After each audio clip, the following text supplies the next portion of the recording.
Thank you guys for having me. Our first question comes from Colin Crandall with MMA Power Hour. How you doing, Belal? Good. How you doing? Doing very well. Happy to talk to you. So this is a pretty big fight for you. You've been doing really well.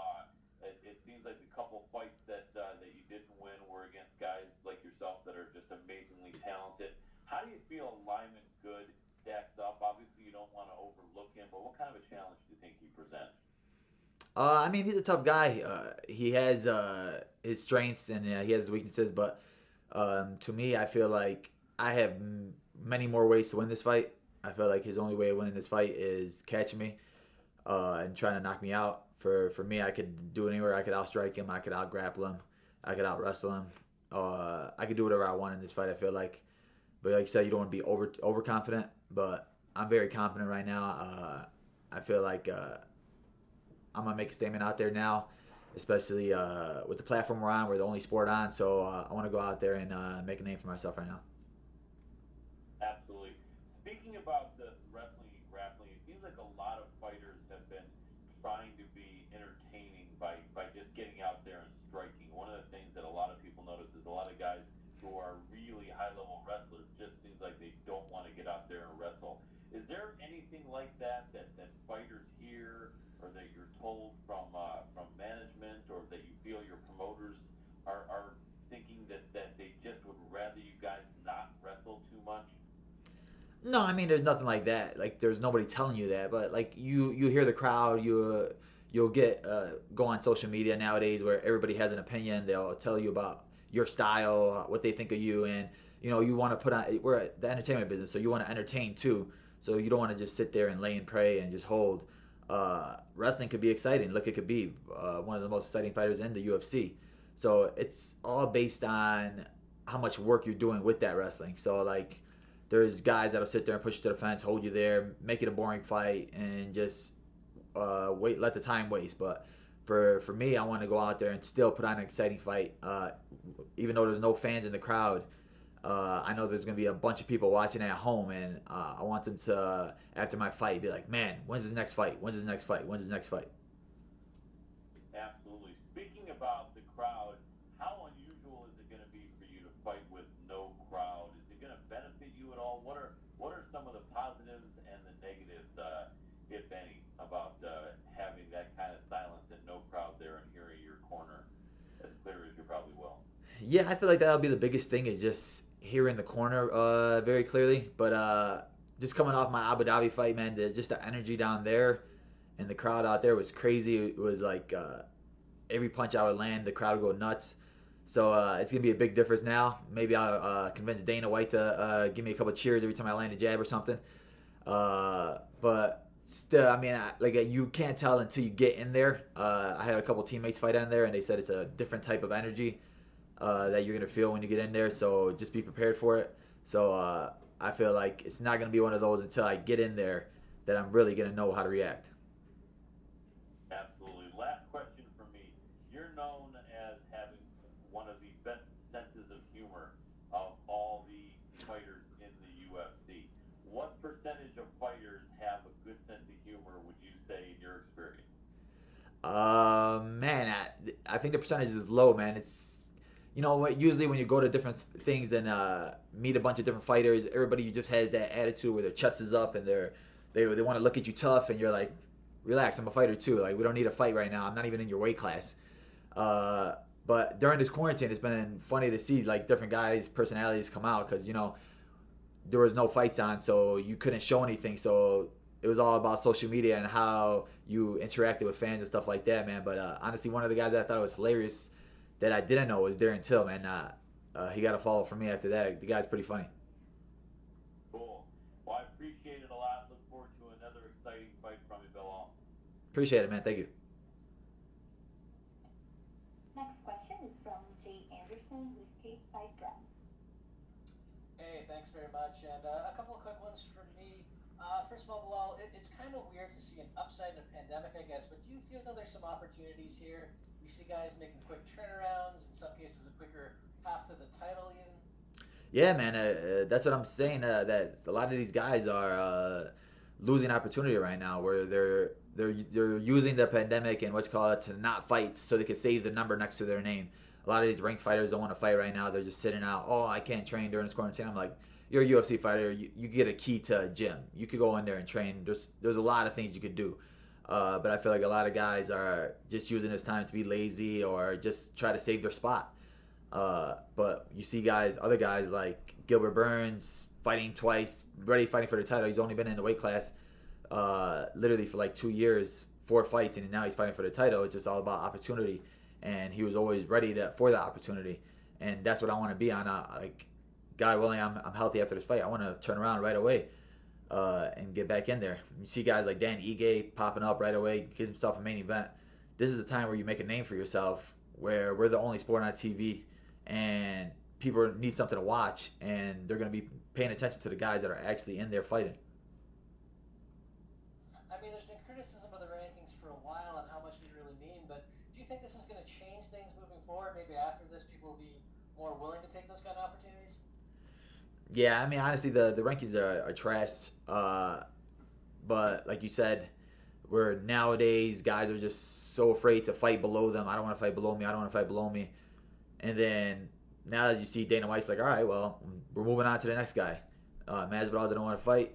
Moving on to the next guy. So now, as you can see, like even guys with that big a name, they're willing to pass up on them. So if you're freaking 10 or 11, they won't hesitate to pass up on you. So if you're not willing to say yes, then either don't fight or get out of the rankings.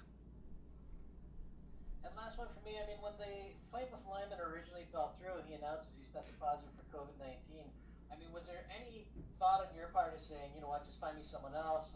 Maybe, I don't know how long it's going to take for him to get over it and just kind of moving on from it? Or was it important to hold on to this matchup? No, I actually did like. I was looking for an opponent for April 18th card.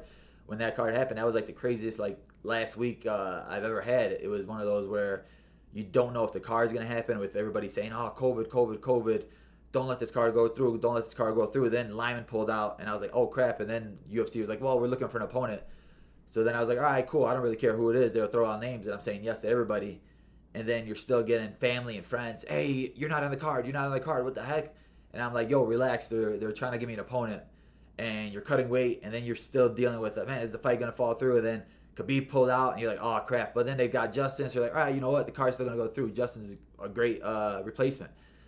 But it was kind of like a sense of relief that the whole card just got canceled, because it was literally fight week, and I was sitting there had knowing who I'm fighting, not knowing if the fight card's gonna happen, if it's gonna get canceled on the day of, like the London card. Uh, but in the end, like I thought they were gonna end up giving me somebody else, but then they called me again, and they said, "Hey, Lyman's back. He's healthy again. You want to fight him?" I said, "Sure." I mean, I already trained for him, so why not?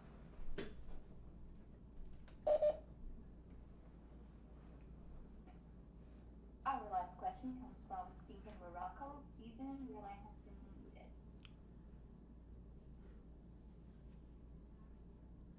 Can you hear me? Yeah, now I can hear you. Okay, great.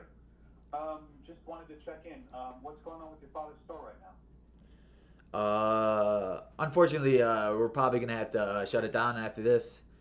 But we got other stuff where we're in the works with. Just opened up other doors for us, different opportunities for us. So we'll be all good. What do you mean other opportunities? I mean, now it gives us different places that now, my father built that store from the ground up, and it was one of those where he wanted to pass it on to his kids, and the cell phone game, and then it was like a cell phone store, so in Chicago. So but now we've always been looking into opening up different businesses, different this, different that. So now it like gives us the opportunity to actually do that thing. Otherwise, you're sitting there procrastinating, like, oh, we still got the cell phone store, we still got this. We always have that to fall back on, but now it makes us push on the gas more a little about doing different things and getting into different markets. So other small businesses, things like that. Gotcha. And what do you think overall of the success of the Black Lives Matter movement in your community? I mean, it's not really successful until big changes happen. So it's not a community thing; it's a world thing that needs to be changed. So until stuff happens worldwide, then little small communities that aren't going to change. So, but I feel like they're starting to make moves.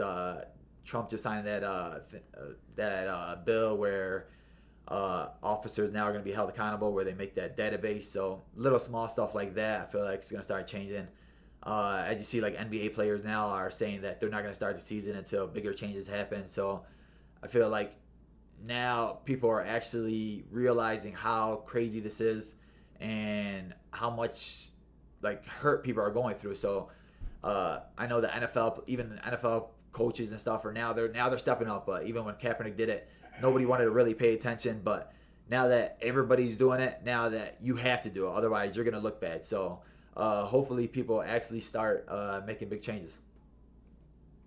And what prompted you to get involved with that video with Angela and Israel Adesanya? What did you say? Can you talk about how you got involved in that video with Angela Hill and Israel Adesanya? Oh yeah, man. I'm all for the movement. Like I'm about change. And Randy Brown was setting it up. Randy Brown called me, messaged me, and asked if I wanted to be a part of it. And of course, I wanted to be a part of it. That was a big message, I feel like, and a big message for the UFC to show that where we stand and the fighters where we stand. And I thought it turned out great. Did the UFC share that video on their account? Yeah. The UFC did, and I think the ESPN MMA did. Gotcha. All right. Well, thank you very much for your time. Appreciate it. Thank you. Our next question is from Georgie Cook-Willie.